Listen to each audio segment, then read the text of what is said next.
안녕하세요. 저는 아이 키우며 일하는 40대 직장인 여성입니다.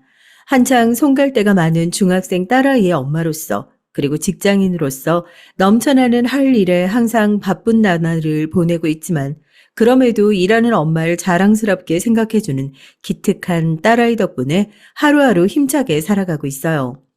그저 남들처럼 열심히 살아가고 있는 평범한 중년 여성에 불과한 저이지만 그런절 완벽한 엄마로 또 멋진 직장인으로 바라봐주는 딸아이 덕분에 기죽지 않고 살아가고 있네요. 제 엄마가 세상에서 가장 멋진 여자라고 추켜 세워주는 아이 덕분에 슈퍼맘이라도 된 것 같은 기분입니다. 이렇듯 가족이란 서로가 서로에게 있어 그 누구보다 가치를 인정해주고 하는 일에 응원을 아끼지 않는 힘이 되는 존재가 아닐까 싶어요. 저 역시 지금 이 나이까지 직장 다니면서 하루에도 12번씩 회사 간두고 싶다는 생각이 들 정도로 힘들었던 시절이 없었던 건 아니죠. 그럴 때마다 용케 엄마가 지쳐 있는 걸 귀신같이 알아차리곤 칭찬 폭격으로 지친 엄마를 응원해주던 저희 아이가 아니었다면 지금껏 회사에서 버틸 수 있었을까 싶네요. 하지만 애석하게도 모든 가족이 다 딸아이처럼 조건 없는 사랑을 베풀진 않더군요. 결혼해서 딸 자식까지 낳아 기르면서도 항상 마음이 콩밭에 가 있던 남편을 떠올리면 그 사람에게 내가 정말로 가족이었던 순간이 한순간이라도 있었는지 회의적인 생각이 들 정도니까요. 당신 부모만 부모고 내 부모는 부모 아니야? 너 뭐가 그렇게 잘났는데?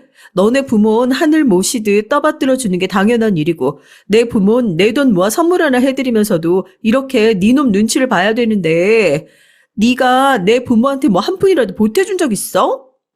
야, 그게 다 네 돈이야? 네 주머니에서 나오는 돈이면 부부 공동재산이지. 그걸 나한테 상의 한마디도 없이 홀랑 네 부모한테 좋은 일에만 써? 결혼한 여자가 정신 못 차리고 정신 못 차리는 건 네 놈이야. 그저 마누라 지 새끼 입에 한 푼이라도 더 들어갈까 싶어 아까워서 벌벌 떠는 너 같은 놈하곤 더는 못 살겠다. 부모가 애 보는 앞에서 싸우는 게 애 정서에 좋을 일이 뭐가 있겠습니까? 저러고 그동안 할 말이 없어서 그런 취급 당하면서 꾹꾹 눌러 참고 살았겠어요. 다 내 새끼 상처받을까봐 그게 마음에 걸려 참았던 거죠. 하지만 아비라는 놈이 그렇게 딸 자식 걱정하는 제 마누라와 한 번도 뜻을 같이 한 적이 없는데 저도 참 미련하게 참았다 싶네요. 오늘 제가 여러분들께 들려드릴 사연은 그런 제 결혼 생활 마지막 기록에 대한 얘기입니다. 전 그리 특별할 것 없는 고만고만하게 저와 비슷한 점이 많아 보였던 남편과 평범하게 연애한 끝에 결혼하게 됐어요. 세상이 뒤집힐 만한 불같은 사랑은 아니었습니다만 만나는 동안 크게 의견 부딪히거나 싸울 일 없이 평화롭게 연애했고 이만하면 결혼해서 크게 가정에 큰 소리 나오지 않을 거라 생각을 했죠. 결혼할 사람을 고르는데 너무 감정 없이 메말라 보인다 생각하실지도 모르겠어요. 하지만 여러분, 사람은 살아온 환경에 영향을 받을 수밖에 없지 않습니까? 저희 친정 부모님이 저 어릴 적부터 사이가 그리 좋으신 편이 아니었어요. 저희 부모님은 결혼할 때 조부모님 반대에 심하게 부딪히셨다고 해요. 저희 친정 어머니, 친정인 외갓집 형편이 그렇게 좋은 편이 아니었거든요. 대학까지 나오신 아버지와 달리 어머니는 상고 졸업하고 가정 형편 때문에 곧장 취업해서 살림 미천 노릇을 해야 했고요. 조건으로만 따지면 저희 친정엄마 쪽이 기우는 게 사실이긴 했습니다. 하지만 그런 엄마한테 적극적으로 마음을 표현하셨던 게 아버지 쪽이었다고 알고 있어요. 엄마 입장에선 곤란하기도 하셨을 겁니다. 같이 일하는 직장 상사가 저렇게 만나달라고 하는데 입장이 얼마나 난처했겠어요.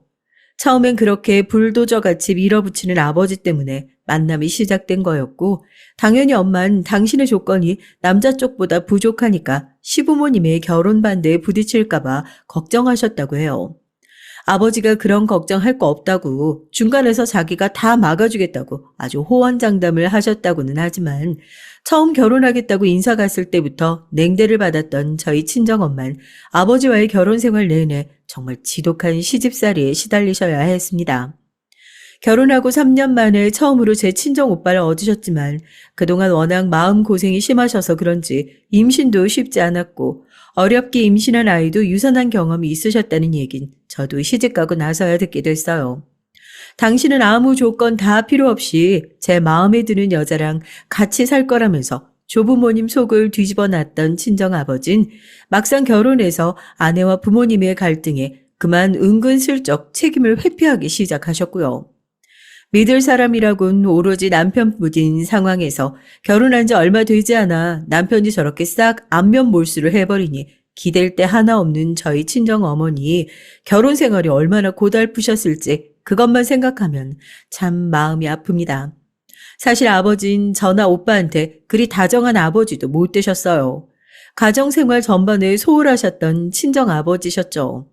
세상에 자식을 내어놓고 그 책임을 다하지 않았으니 빈말로라도 좋은 아버지라는 소리는 못하겠네요.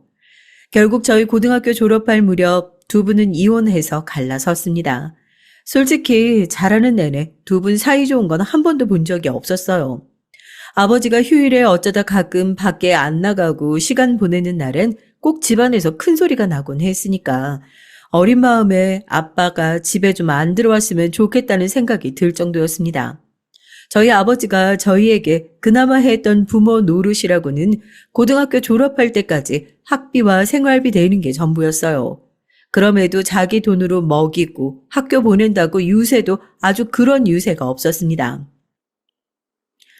이것들이 가장을 돈 벌어오는 기계 취급하고 자기들끼리 똘똘 뭉쳐서는 자식 새끼 키워봤자 아무 쓸모없다. 툭 하면 이런 소리나 내뱉었으니 가뜩이나 서먹한 사이가 더 멀어질 수밖에 없었죠. 그렇다고 저희가 뭐 대단하게 풍족하게 지낸 것도 아니었어요. 엄마한테 가져다주는 쥐꼬리만한 생활비, 엄마가 어떻게든 허리 졸라매고 또 졸라매고 아끼고 아껴도 저희 남매 학원 한 군데 보내줄 수 없는 수준이었으니까요. 내가 못나 그렇다. 내가 못나서 그래. 이럴 때 번듯한 직장이라도 있었으면 내가 저 인간한테 이런 수모 당할 일 없이 내 새끼들 필요한 거 원 없이 해줄 수 있었는데. 가은아, 그러니까 넌 나중에 시집 가더라도 절대 남편만 믿고 있지 말고 네 일 끝까지 꽉 쥐고 살아. 여자도 경제력이 있어야 할 말 다 알면서 살 수 있는 거야. 엄마가 살아오면서 겪어보니까 사랑 다 부질없더라. 남자들 입에서 나오는 약속 아무 의미 없어. 자기 스스로 믿을 구석을 만들어야 되는 거야. 전 어느 정도 맑게 알아먹을 정도로 머리가 굵어지기 시작하면서 항상 저희 친정엄마가 하시던 말씀이 저런 거였습니다. 남자 쉽게 믿지 마라. 남자한테 인생 다 걸지 마라. 무슨 일이 있더라도 스스로 내 한 입 책임질 수 있는 경제권은 절대 놓으면 안 된다. 이 나이 먹어 돌이켜 생각해보면 여자 인생에 꼭 필요한 충고이기도 했어요. 당연히 제 입장에선 제 부모님의 결혼 생활이 반면교사가 될 수밖에 없었고요. 난 저렇게는 안 산다.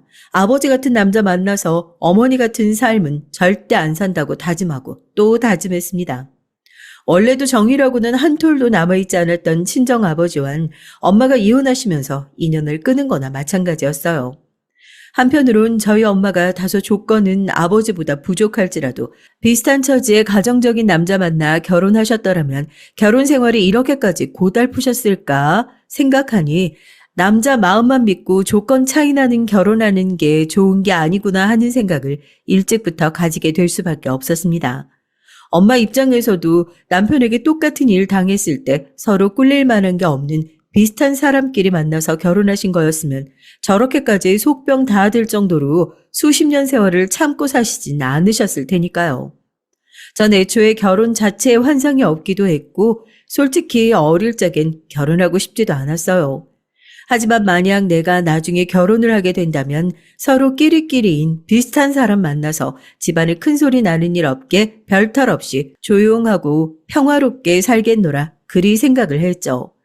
그래서 비슷한 수준의 학교에 대단하게 넉넉하지 않은 집안이지만 그렇다고 찢어지게 가난해서 자식들 도움이 절실하지도 않은 부모님 밑에서 자란 남편을 만나면서 마음이 편안했어요. 부모님 사이가 아주 안 좋으셔서 결국 이혼하셨다는 걸 제외하면 시댁 쪽이나 저희 친정 쪽이나 어느 쪽이 크게 아깝다 싶은 생각이 들지 않을 정도로 고만고만했습니다. 적어도 결혼할 때 내가 시댁 쪽의 친정 문제로 트집 잡힐 것 같진 않았고요. 상견례하고 결혼 날짜 잡아 시 끝마치기까지 그런 부분이 문제된 적은 딱히 없었어요. 지금 생각해보면 차라리 그때 일찌감치 문제를 눈치채는 편이 제 인생을 생각하면 훨씬 낫지 않았을까 싶습니다. 결혼 생활을 통해 제 인생의 가장 소중한 존재인 딸을 얻었다는 건 감사히 마지 않아야 할 일이지만 그것 제외하곤 참 별 볼 일 없는 결혼 생활이었어요.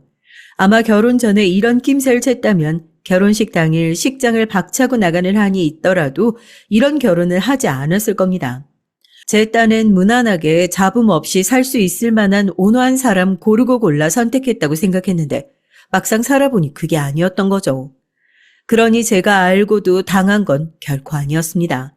그 수더분해 보이고 요령 부릴 거라고 생각도 못했던 어리숙해 보이던 남편이 저보다도 더 따질 거 따져가며 계산적으로 결혼했다는 걸 알게 된 건 결혼 이후의 일이었어요. 결혼 직후부터 시어머니의 연락이 잦았습니다. 결혼 전에 당신 아들과 그리 살가운 사이도 아니었던 걸로 알고 있는데 저한테 연락해서 당신 아들 안부를 물으시더라고요. 그렇게 궁금하면 직접 통화하면 될 건데 별것도 아닌 일로 일하는 사람 근무 시간에 하루에도 두세 통씩 전화를 하니까 이것도 참 신경이 쓰이는 일이더라고요. 막상 일하는 당신 아들한테는 안 그러면서 일하는 며느리 사정은 전혀 고려 안 해주시는 시어머니 때문에 스트레스가 컸습니다.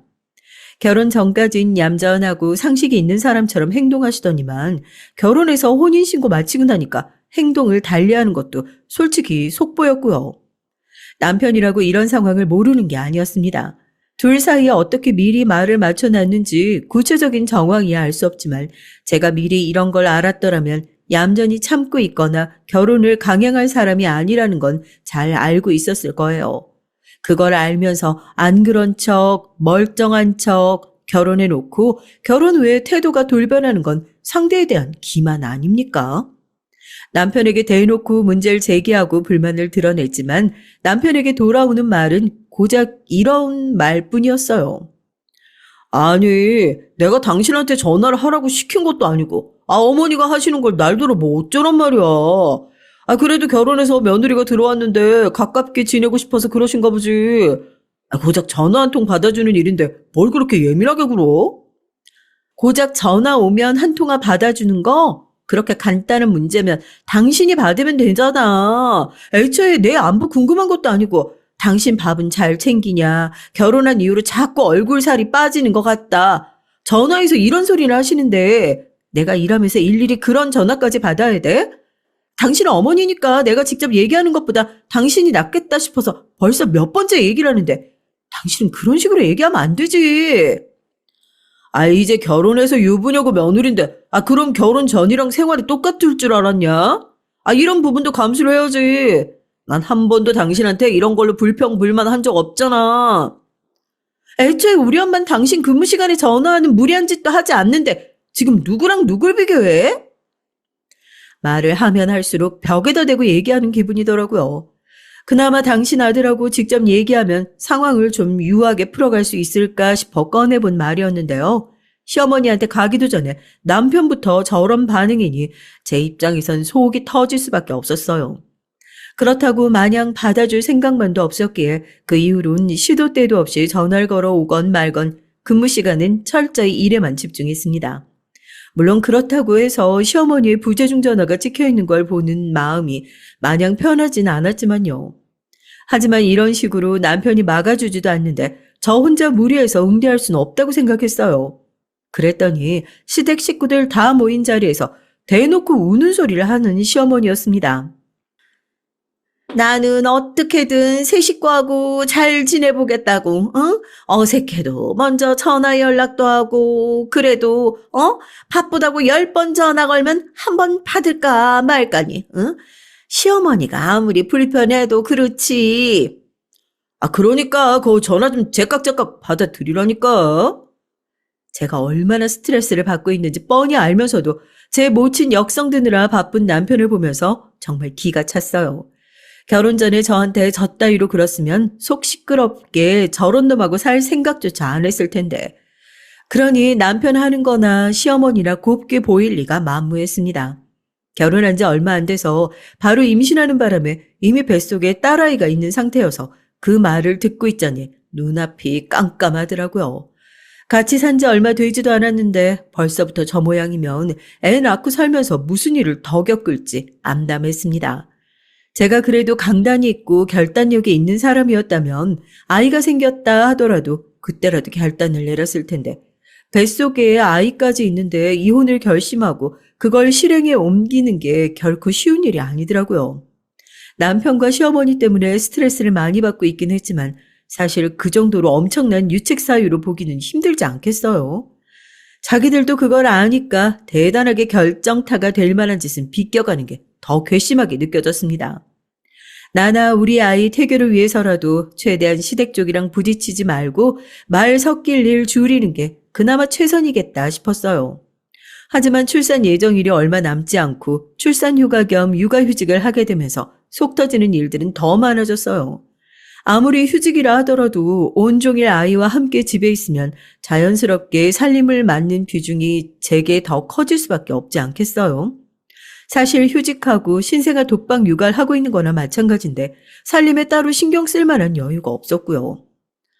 나는 집에 마누라 종일 있으면 이제 아침밥이나마 따뜻하게 제대로 얻어먹겠거니 했더니 하루 종일 집에 있으면서 남편 출퇴근 배웅도 제대로 못 받으니. 그럼 갓난쟁이가 24시간 엄마한테서 떨어질 생각을 안 하면서 밥 달라 기저귀 갈아달라 빽빽 울어대는데 그 정신에 자기 밥상까지 차려서 바치고 있겠어요? 남편이 퇴근 후에라도 아이 좀 돌보려는 노력이라도 했으면 저도 성이라도 보였을 텐데요.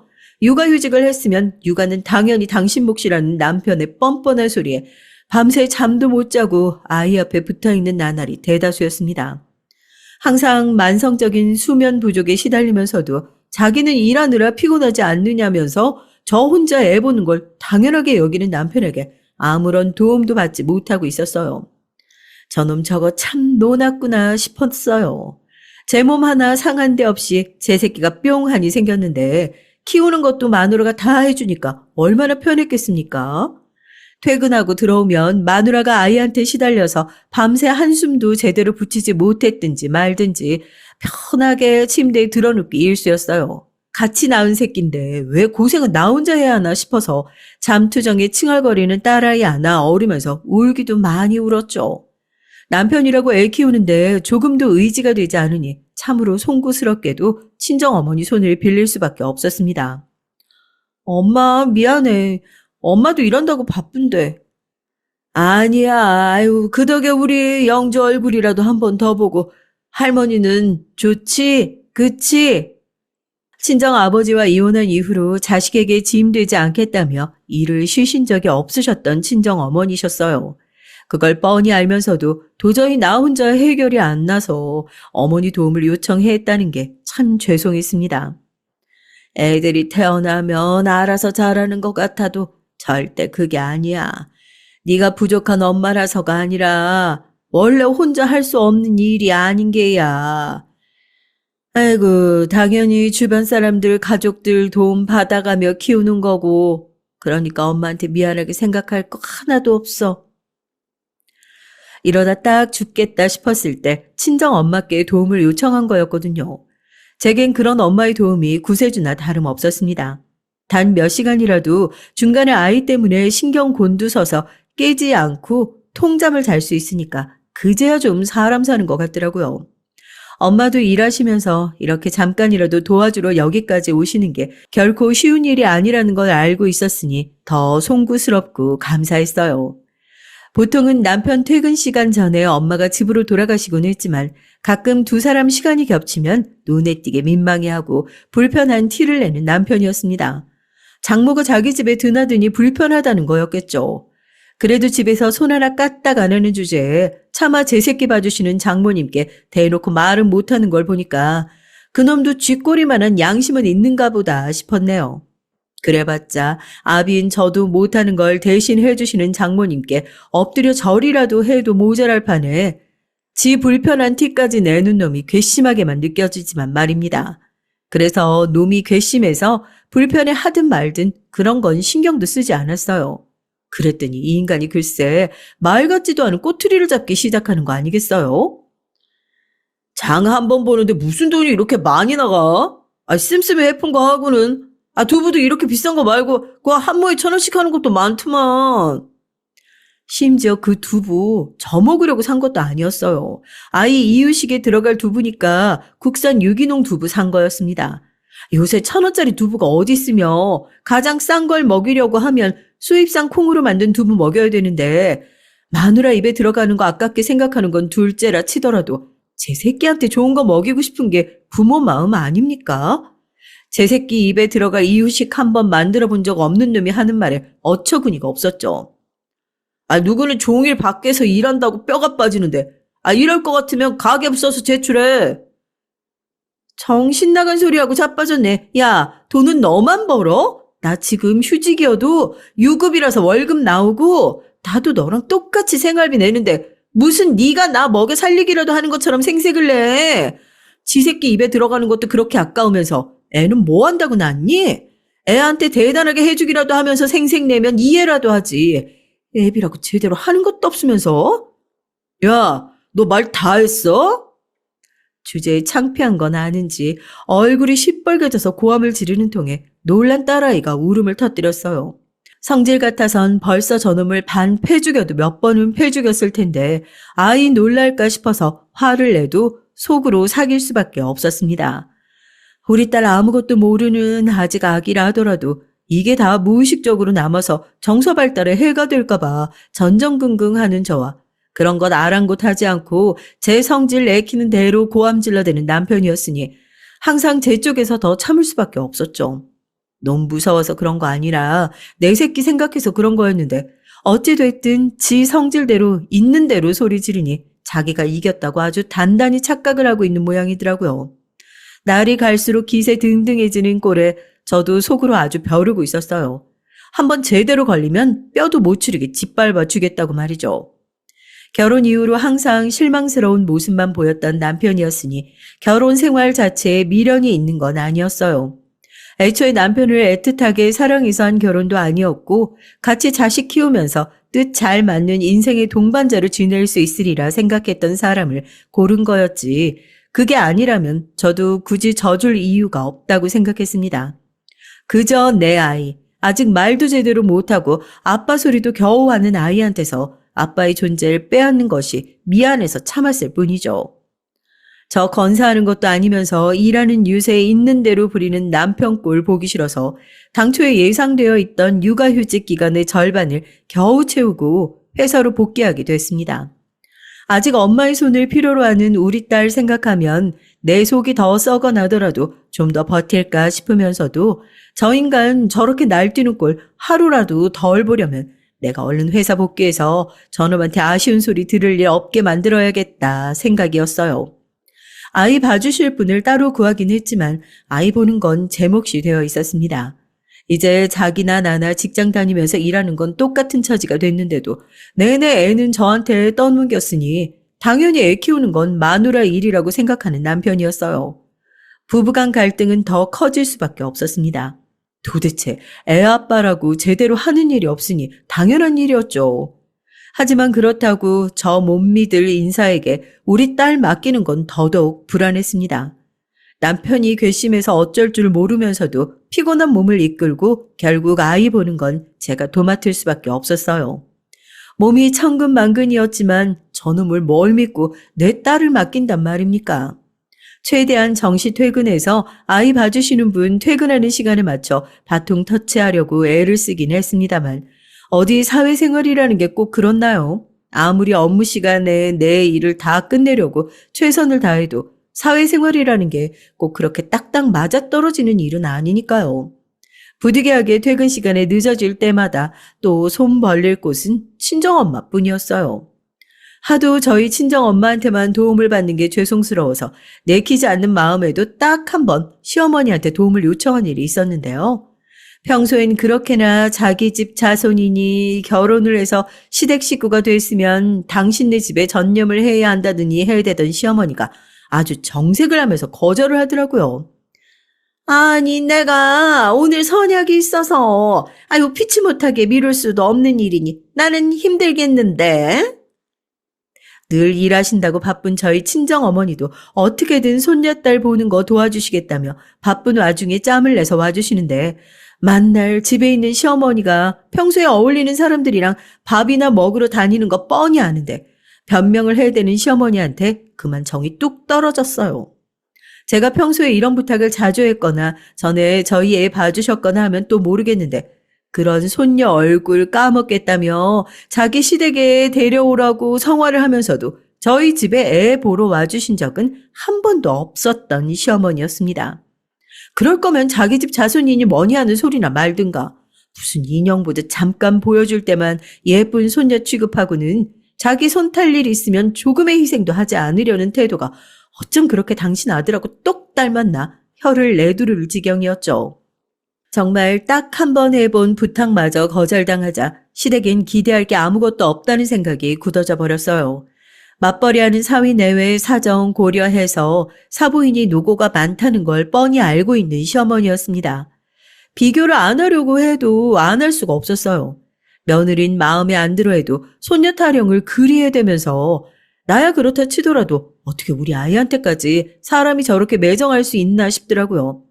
당신 계시는 시댁에 가만히 앉아 짐 바리바리 챙겨서 며느리가 고생해서 데려온 아이 잠깐 예뻐하는 신용만 하면 되니 편했겠죠.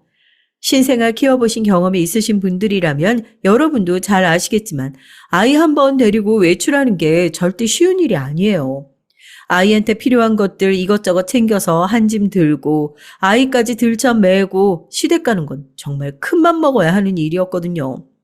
당신도 자식 키워봤다는 양반이 그걸 모르진 않을 텐데 애 한번 제대로 안 봐주시면서 애 데려오란 소린 지긋지긋하게 해대는 시어머니가 너무 밉더라고요. 남편 놈이랑 같이 쌍으로 눈에서 치워버리고 싶을 정도였습니다. 그럴수록 친정 엄마한테 더욱 의존할 수밖에 없었어요. 참, 이 나이 먹고 시집까지 가서 제 새끼까지 낳아놓은 입장에 할 짓이 아니라는 건 잘 알고 있었지만 결국 믿을 건 또 친정엄마밖에 없더라고요. 남편이라는 작자가 저리도 믿업지 못하니 더더욱 그랬습니다. 딸 자식인 제가 너무 힘들어 보일 땐 주말에 하루씩 친정엄마가 아이 친정집에 아이 데려가서 봐주실 때도 있었어요. 그런 날이 유일하게 마음 놓고 쉴 수 있는 몇 안 되는 날이었죠. 염치 없게도 그렇게 간신히 좀 쉬는 것처럼 쉬고 있는 제 곁에 어슬렁거리며 저 들으라는 듯 밥은 언제 먹나 중얼거리는 남편이었습니다. 그렇게 친정엄마가 아이 데리고 가주실 때마다 남편하고는 하루 종일 말 한마디 섞지 않았어요. 생각해보면 그때 이미 정상적인 부부관계는 파탄나 있었던 것과 다름이 없었네요. 같이 마주 앉아서 밥 먹기는커녕 눈 한 번 마주치거나 말 섞기조차 싫었거든요.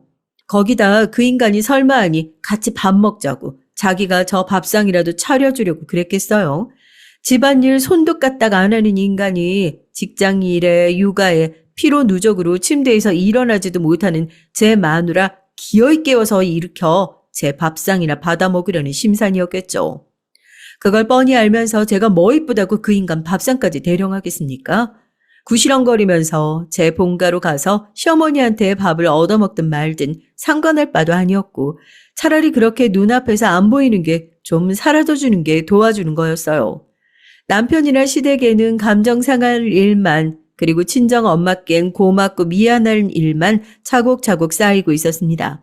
그러니 새로이 돌아오는 저희 친정엄마 생신은 조금 무리를 해서라도 제대로 된 것 해드리고 싶었어요. 사실 지금까지 저 도와주신 거, 우리 딸 봐주신 것만 하더라도 제 능력만 된다면 뭐든 다 해드리고 싶은 친정엄마셨습니다. 돌이켜 생각해보면 엄마 인생도 참 짠하고 고단했다 싶더라고요. 어릴 적엔 찢어지게 가난한 집에서 부모 사랑 제대로 못 받고 살림 미천 취급이나 당하다가 웬 책임감 없는 남자의 사탕발림에 넘어간 죄로 고약한 시댁 만나 결혼 생활도 순탄치 않으셨죠. 그렇게 고생고생 해가면서 자식들 장성시켜서 시집 보내놨더니 자식까지 보고도 부부 사이가 원만하지 못한 딸 내외 때문에 걱정이 끊이질 않는 것도 모자라 당신 밥벌이에 힘든 와중에 외손녀까지 틈틈이 봐주셨으니까요. 와, 이렇게 정리해놓고 보니까 저희 엄마 인생 걸어오신 길에 제가 다 억울하다 싶을 정도네요. 한평생을 가족들에게 희생만 하며 살아오셨던 친정어머니셨습니다. 이렇게 평생 가족한테 매달리고 이혼 이후로는 홀로서기 하신다고 일하시면서 제대로 된 취미생활조차 즐겨보신 적이 없으신 분이세요. 그런 친정엄마의 유일한 낙이 드라마 보면서 스트레스 푸시는 거였습니다. 평소엔 답답하다 싶을 정도로 감정을 누르시던 친정엄마도 드라마 보실 때만큼은 시원하게 욕도 하시고 맞장구도 쳐가면서 참 즐겁게 보시더라고요. 엄마, 그래봤자 드라마하고 허구인데 뭐 그렇게 열을 올려. 얘는 아유 이게 드라마 보는 맛이지. 이렇게 보면서 나쁜 놈 욕도 하고 편도 들어주고 하다 보면 내 속이 다 시원해지는 기분이라니까.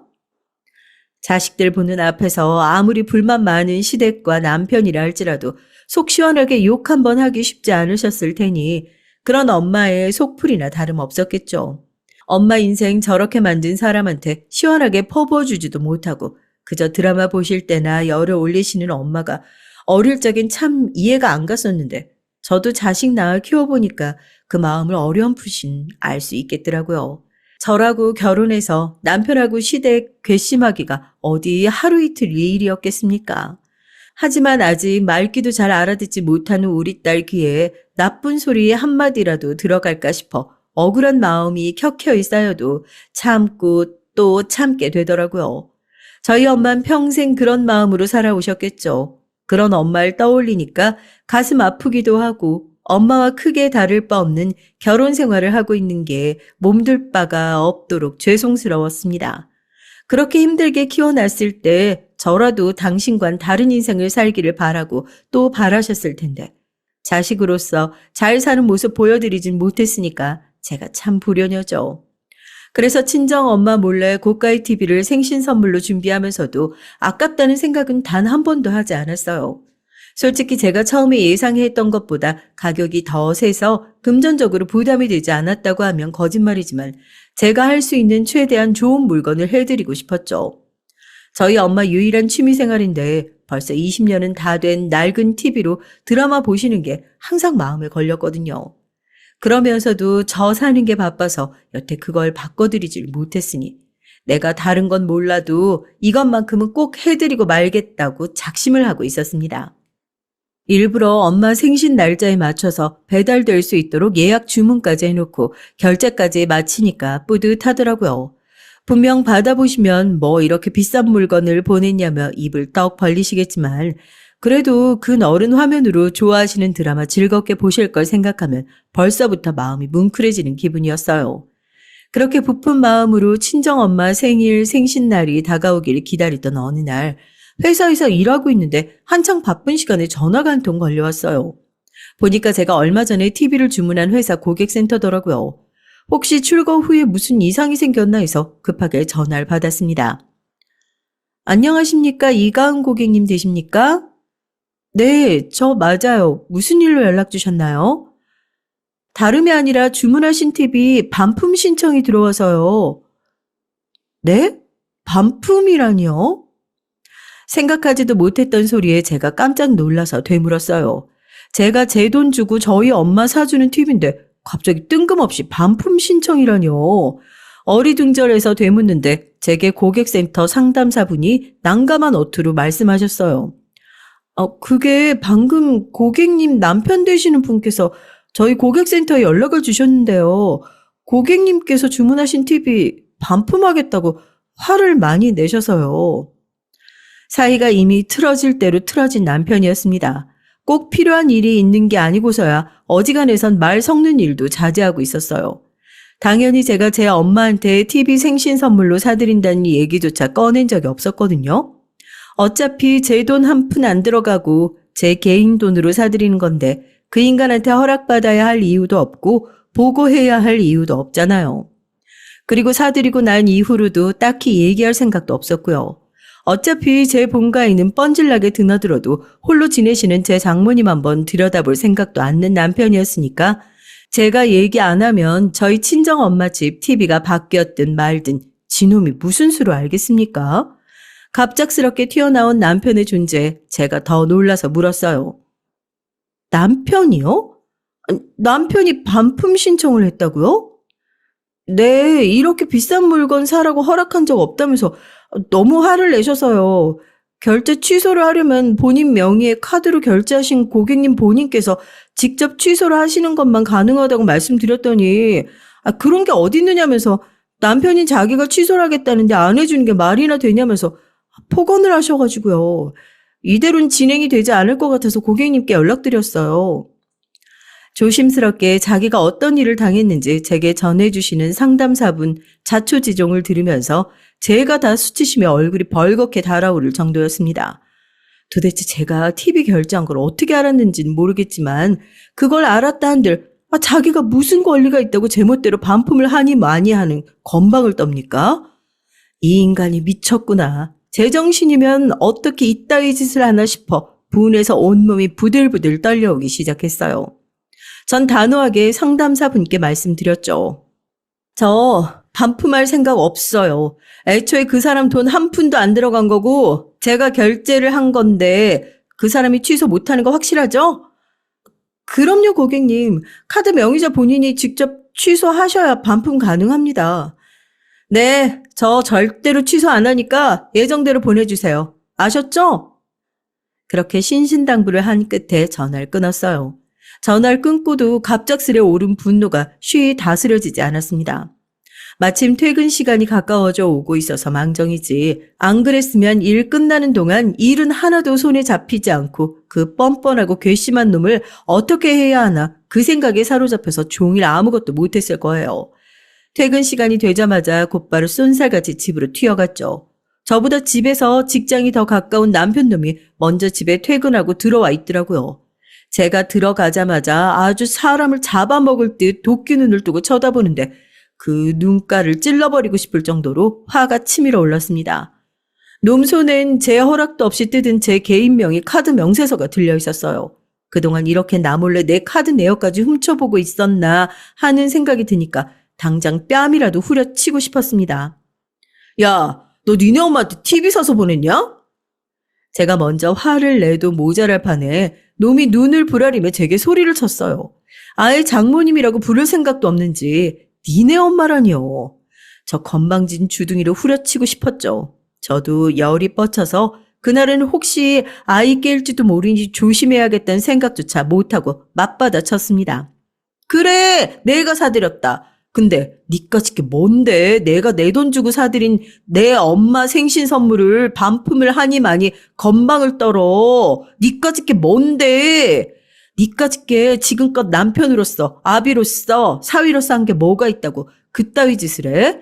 니가 무슨 자격이 있다고 내 선물을 반품을 해? 자격? 야, 너 지금 자격이라고 했냐? 그럼 너는 무슨 자격이 있어서 그렇게 결혼해서 애가 딸린 여자가 돈을 무서운 줄 모르고 펑펑 써대면서 네 친정에 나 퍼나르고 있어. 야, 너 밖에서 일 좀 한다고 그게 다 네 돈인 것 같아? 어디 결혼한 여자가 간덕하게 그 많은 돈을 남편이 나한테 한마디 상의도 없이 함부로 써? 너 출가 왜 나냐? 그렇게 네 멋대로 할 것 같으면 너 혼자 살지 뭐 한다고 결혼해서 애는 낳냐? 야, 너 네 부모만 귀해? 시부모를 어디 연락 한 번도 편하게 못하도록 그렇게 눈치를 주더니 이 집에 시집 왔으면 며느리로서 할 도리는 똑바로 해야 될 거 아니야. 너 그렇게 네 친정에 돈 쓸 것 같으면 내 시부모한테나 똑바로 해. 이 정신 나간 년아. 이게 진짜 미쳤나? 저도 모르게 목에서 피라도 토할 정도로 거센 소리가 나가더라고요. 그동안 저놈이랑 적게 싸운 건 아니었지만 대놓고 쌍욕까지 들은 건 이때가 처음이었습니다. 게다가 제가 왜 정신 나간 년 소리를 들어야 해도요? 여러분, 누가 들어도 이 상황에서 정신 나간 쪽이 제 쪽입니까? 저놈 쪽입니까? 저게 미치지 않고서야 저럴 수가 없었어요. 어따 대고 감히 쌍욕이야? 네가 인간이면 우리 엄마한테 그러면 안 되는 거야. 아비인 너도 제 새끼 한번 제대로 돌보지 않고 닭같이 직장 나가서 돈 벌어오는 마누라 독박 육아시키더니 네 모친은 한 번을 봐준 적이 없는 우리 딸 돈 한 푼 안 받고 매일같이 봐주신 게 우리 친정엄마야. 사람이면 네가 우리 엄마한테 이따위로 굴면 안 되는 거야. 뭐? 며느리로서의 도리를 다해? 내가 도리 안 한 게 뭐가 있는데? 네가 우리 친정엄마 네 새끼까지 봐주시는데도 용돈 한 푼 안 드리는 동안 나는 너나 시댁에 하는 짓 그렇게 치사스러워도 내가 할 도리 안 한 적 한 번도 없어. 너야말로 사위도리 한 번을 안 한 주제에 네가 뭔데 내가 네 돈 한 푼 안 든 내 돈으로 내 엄마 TV 사드리는 것까지 허락을 받아야 돼? 그거 하나 해드리는 게 아까워서 네 멋대로 네 돈 한 푼 안 쓴 TV 반품시키라고 든 것도 모자라서 직장 생활하면서 독방 육아까지 한 마누라한테 쌍욕을 해? 야, 그럼 여자가 시집와서 애 낳았으면 애 키우는 게 당연한 일이지. 그걸로 유세 좀 어지간히 떨어. 그 소리까지 듣고 나자 제 안에서 아슬아슬하게 버티고 있던 무언가가 툭 끊어지는 듯한 느낌을 받았어요. 저 인간은 죽는 그날까지 갱생이란 일이 없겠구나. 저 인간을 애 압이라고 평생 감수하고 살아봤자 나나 내 새끼 인생에 도움될 일은 끝내 없겠구나. 그동안 흐린 눈하며 어떻게든 참고 넘기려 들던 것이 능사가 아니었음을 그 순간 깨달아 버렸죠. 차라리 없는 게 나은 압이라면 하루빨리 곁에서 치워주는 게 내 딸에게 할 수 있는 최선이라는 결심이 그제야 굳건하게 들었습니다. 너 당분간 너네 집에서 출퇴근해.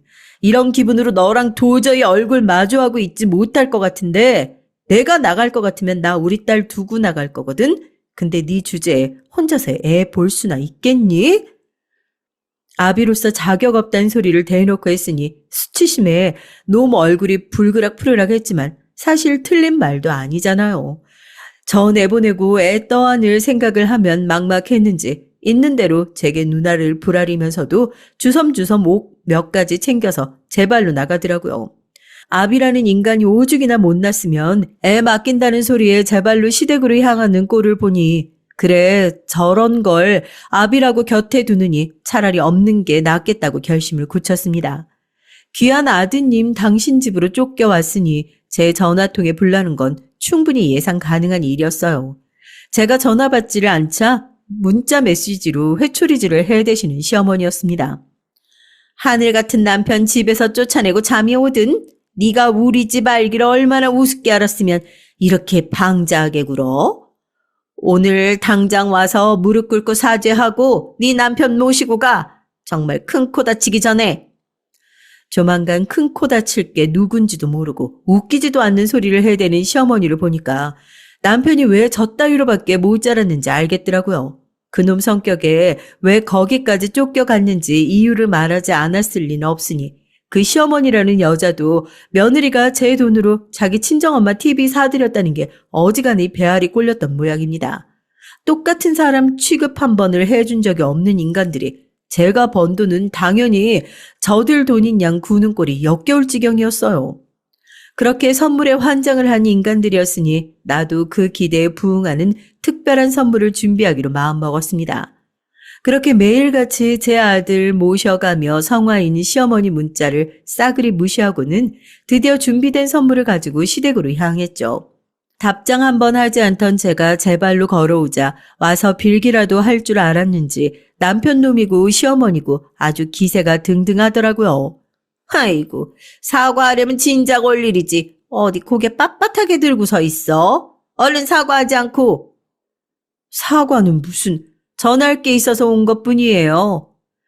그렇게 미소 띈 얼굴로 리본까지 두른 서류 봉투를 그들 앞에 내밀었습니다. 누가 봐도 선물 포장으로 보이는 것에 눈을 반짝이는 꼴을 보니까 웃음이 날 지경이더라고요. 그렇게 봉투를 열고 서류를 확인한 남편과 시어머니 표정이 아주 보기 좋게 일그러졌어요.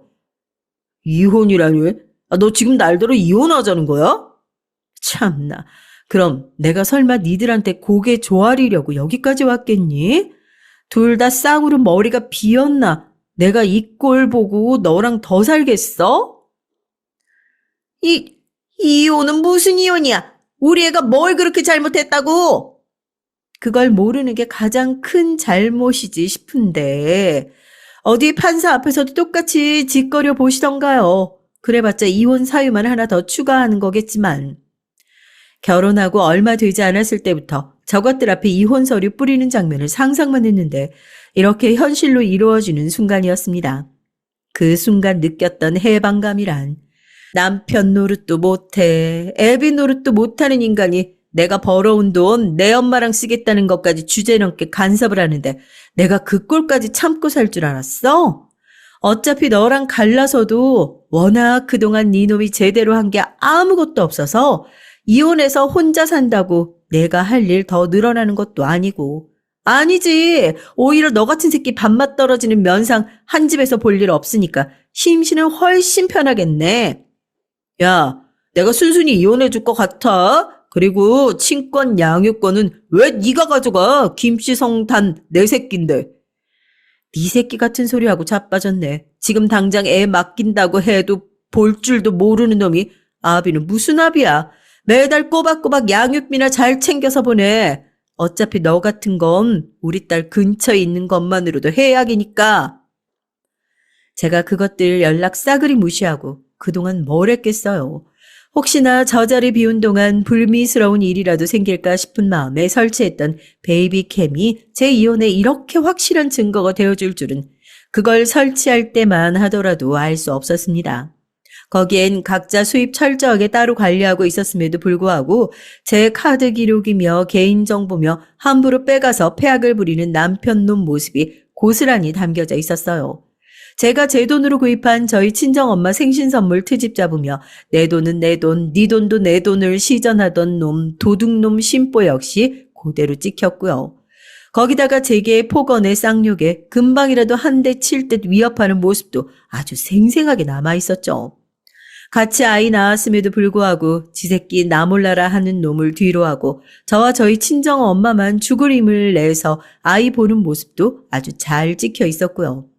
저 잠깐 화장실 간다고 자리 비웠을 때 빽빽 웃는 제 새끼 슬쩍 한번 쳐다보곤 못 본 척 제 할 일만 하는 꼬라지는 그거는 저도 영상 확인하면서 처음 봤습니다. 남의 애라도 그렇게는 안 할 것 같은데 그게 판사 눈에 어떻게 보이겠어요. 그런 영상이 아주 수두룩했어요. 자기들이 생각하기엔 그게 이혼 사유까지 될 정도로 대단한 흠이라는 생각은 추호도 하지 않았는지 보란 듯이 위자료에 아이 친권까지 가져오자 그때가 돼서야 발등에 불이 떨어진 전 남편 놈과 시어머니였습니다. 여보, 우리 영지 정말 아빠도 없는 애로 키울 거야? 지금이라도 늦지 않았으니까 제발 다시 생각해줘. 내가 앞으로 우리 영지도 잘 보고 당신한테도 절대로 허튼 소리 안 할게. 그래, 부부가 애를 같이 키워야지. 내가 앞으로는 네 앞에서 찍소리도 안 할 테니까 우리 영지를 생각해서라도. 내가 왜 네 여보야? 방금 판사님 말씀 못 들었어? 이혼당한 주제에 이제 와서 무슨 개소리야. 우리 영지는 애초부터 쭉 나 혼자서 키웠는데 지 새끼도 중한 줄 모르는 금수만도 못한 것들이 내가 번 돈에까지 기생하려고 들어? 니들 같은 인간 쓰레기 앞에서 우리 귀한 딸 뭘 보고 배우라고? 냄새나는 쓰레긴 치워버려야지. 어차피 자식이라고 네가 한 것도 없는데 이제 와서 부성이라도 생긴 건 아닐 테고 앞으로 양육비나 꼬박꼬박 잘 챙겨보내. 매달 그 큰 돈을 내가 무슨 수로. 집도 당신이 가져갔잖아. 나 당신한테 위자료 보내고 나면 진짜 개털이야. 지금까지 아비 노릇이라고 한 것도 없으니까 돈으로라도 때워야 하지 않겠니? 당신 모친 집구석에서 하는 일도 없는데 같이 벌어서 보태라고 하든가. 어차피 이제 갈 데도 없으니까 한 집에서 지겹게 얼굴 보고 살 텐데. 아이고 영지애미야. 누가 저들 속셈을 모를 줄 아나? 저것들이 이제 와서 저나 우리 딸이 아쉬워서 저러겠어요. 평생 자기들 재산이라도 된 것처럼 여기면서 와중에 공짜로 애나 키워줄 여자라고 생각했는데 그나마 가진 것까지 다 뜯어갔으니 보따리 뺏긴 기분이었겠죠. 더는 그런 취급받고 살 생각 추호도 없습니다. 이혼 후 전 저희 친정엄마와 합가했어요. 여자끼리 3대가 같이 사는 게 생각보다 더 좋더라고요. 저희 딸은 엄마 회사 간 동안 사랑으로 키워주신 제 외할머니한테 애교를 더 잘 떠는 사춘기 소녀로 예쁘게 잘 자랐습니다. 이기적이기 짝이 없는 친부와 그 어머니와는 아예 대면시키지 않고 있어요. 그저 저희 친정 엄마처럼 가족에게 사랑만 가득 주는 정 많고 따스한 아이로 성장하고 있고요. 가끔 퇴근해서 문제의 그 TV 앞에 앉아 두 사람이 도란도란 얘기를 나누는 뒤통수를 바라보고 있자면 이렇게 내가 세상에서 가장 사랑하는 두 여자와 함께하는 지금의 인생만큼 더 행복한 게 없구나 하는 생각이 들어요. 가족은 이런 게 가족이죠. 제게 늘 힘을 주는 두 사람과 앞으로도 행복하게 잘 살게요. 들어주신 여러분들 감사드립니다.